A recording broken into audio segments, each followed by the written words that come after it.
ever seen a dong blossom cup that changes in color with the temperature of water? Have you ever used a fold-up helmet?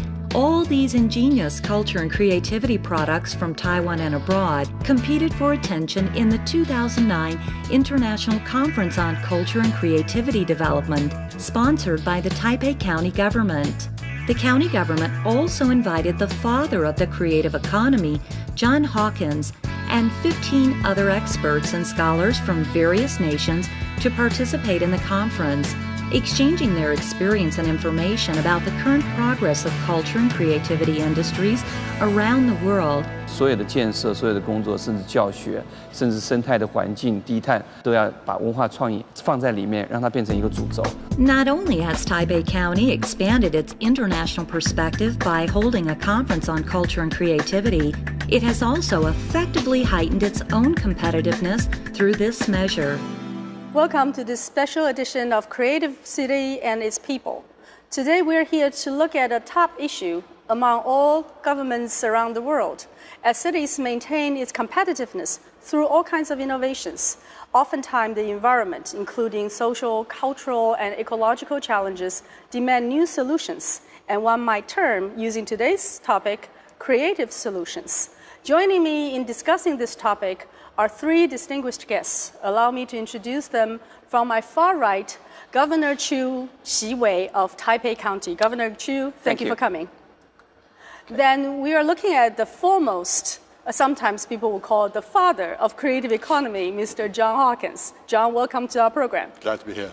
And the leading economist, Dr. Charles Gao, who was also my first boss since 1980s, an advocate of new concepts and a practitioner of knowledge economy. Dr. Gao, welcome to our program. Yes, my pleasure. Before we dive into today's topic, I have a personal question for Governor Chu. You wear jeans, polo shirt, and sneakers. Yes. You termed your government jeans government, which in many people's views are quite novel, quite creative. Perhaps you can comment on this idea behind what you're trying to do. Okay. What's your impression about governments, especially those people who work for governments, stereotyped, conservative, bureaucratic? And all those people who work for the government carries that name, and psychologically they believe, they are stereotyped, they're conservative. So the best way to free their mind and help them to have creativity is to change the way they dress every day to office. I believe a jean and a t-shirt, jackets are the best, suits, working clothes for them. So starting around 2 years ago, I advise all colleagues to wear jeans to office, so they can free their mind, they can be more creative. They don't look that bureaucratic, but actually that affects their manner about their work, the way they interact with the people. I think it's a big progress, but it's like breaking the rules. But if you want to make your colleagues be more creative, you must free their mind, their stereotype thinking. And I think it's a good start. John, this seems to echo your theme that anyone can be creative. And then you certainly also advocate creativity can increase efficiency and productivity. So how would you comment on Governor Chu's thesis? And in addition to that, this is your third trip to Taiwan. Yes. And we certainly would like to know what's your impression this time around and probably your new messages to us. Well, I think this is great. I mean, he's sent a message out, as I understand it, to the people that I'm one of you. I'm not a distinct tribe that you can't communicate with, but I'm one of you. And I think that's a good message to send out. I think probably if the government had been wearing T-shirts and jeans for 100 years, you should have worn a suit. You're right. There's nothing more creative about suits and T-shirts. But I think to send out a shock is always good. And to say that I'm sort of like you. I'm starting from the same place as you are every day, every morning. I think that's a great message to send out. You know, my second question was the first time you were around, you have quickly branded creative economy. Before that, we were talking about knowledge economy. even before that, we're talking about information society and so on and so forth. In the last 2-3 years, you have a lot of work in Asia. You've seen a lot of cities transform in taking this as the centerpiece of their development plans. So this time around, your new message? Well, this is the question I always try and duck. Yeah, I'm not going to let you duck. It's the relationship between creativity and information and knowledge, and they're all sort of part of the same attempt to understand what it is that's happening today. My life has been spent in film and television, so I come from the creative industries, if you like, and what I like the word creative and creativity because it implies change and movement and a little bit of risk-taking and going out into the unknown. Whereas to me, information and data and knowledge can be often quite static. So if you like, creativity acts upon knowledge and is the process whereby we use knowledge to come up with new ideas. So now this is the time when economists will have to interject.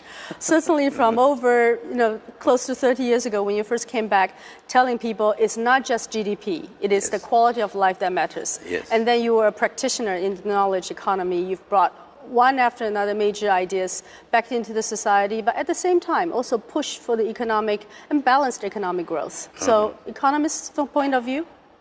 Well, I think the result is a very mixed one. On the one hand, we see Taiwan's per capita income is rising, but slowly, certainly not in the past 10 years.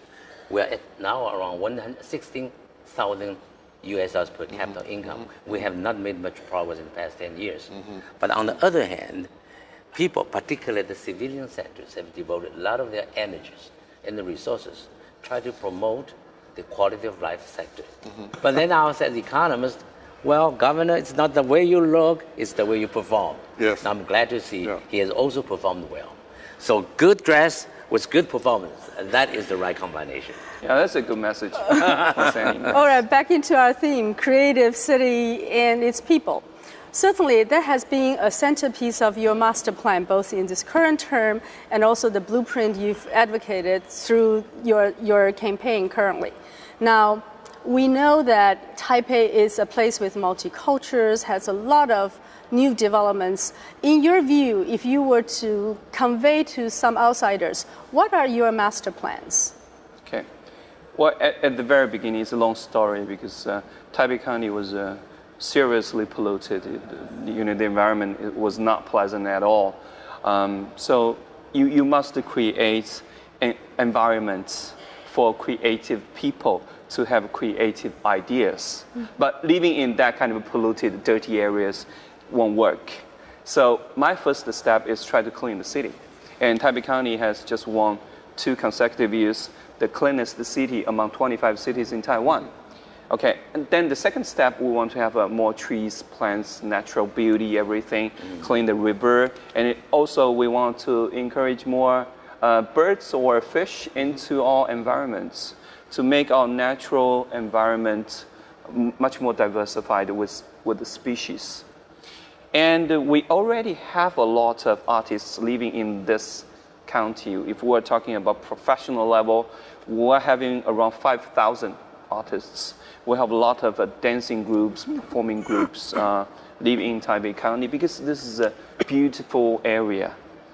Once we clean the area and we invite them to live in a very, very encouraging environment. What I mean encouraging environment is like you have to work with them. You have to find platform for them. You have to find market for them. Because they are making a kind of a poor living in Taiwan because the market is so small. People didn't care about creative living in the past. People just think if we can barely make a living, if we can feed our children, and well, that's okay. We can bear with that kind of standard of quality of living. But things are changing.